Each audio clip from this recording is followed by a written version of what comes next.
Well, the name Wirecard might not ring a bell immediately to many of us. But if you've used your credit card to make a payment in a store, there's a good chance that the transaction was processed by Wirecard.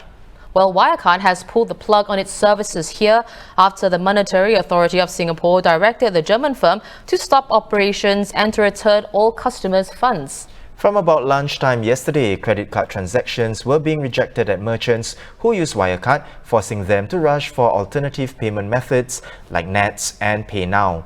Wirecard collapsed into insolvency in June after a massive accounting scandal.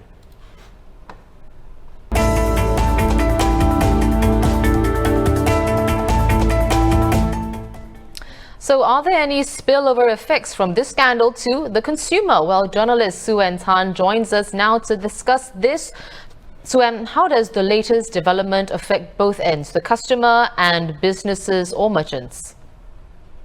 So the latest development does not actually affect individuals that much unless they have purchased prepaid cards that are from Wirecard. But the customers might be affected in the sense that they might not be able to pay using their credit or debit card at certain merchants if the merchant only had Wirecard as their payment processor. So for businesses, the impact is much greater because for those that use Wirecard, they have to quickly switch to an alternative payment service provider. And during this transition process, they might not be able to accept credit or debit card from consumers. And we know that credit and debit card are quite popular modes of payment that consumers use at merchants today. And it might also incur additional costs for them if the service provider that they choose next charges them higher fees. So other forms of e-payments such as Nets, SGQR and PayNow continue to be available to merchants in Singapore. And the affected ones can come from a wide range of sectors such as F&B, retail, e-commerce and even insurance businesses. Now let's take a look at this graphic, Suen. How does Wirecard position itself in the payments process?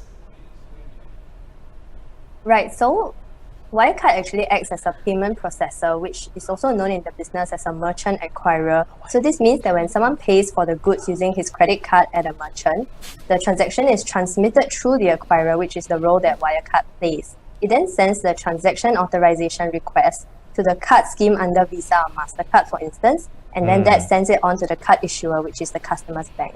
Well, Suen, what should affected merchants do? I know you mentioned it earlier, but could you elaborate? Right, so affected merchants can look to alternative payment service providers, and this can mean banks such as OCBC, DBS and UOB because they also provide these merchant acquisition services. All three banks have already said that they have seen an increased number of inquiries from merchants even in the last few months, like since Wirecard's collapsed. And they also can point merchants to other payment acceptance systems such as unified point of sale terminals, which enable them to accept a wide range of payment schemes through a single terminal. And they can also accept new payment schemes such as Alipay and WeChat Pay. Right. Well, thank you so much for joining us today, Suen. Appreciate your time. Well, that was journalist at the Straits Times, Suen Tan. She's been following these developing stories, so you can check out her stories on this over at straitstimes.com.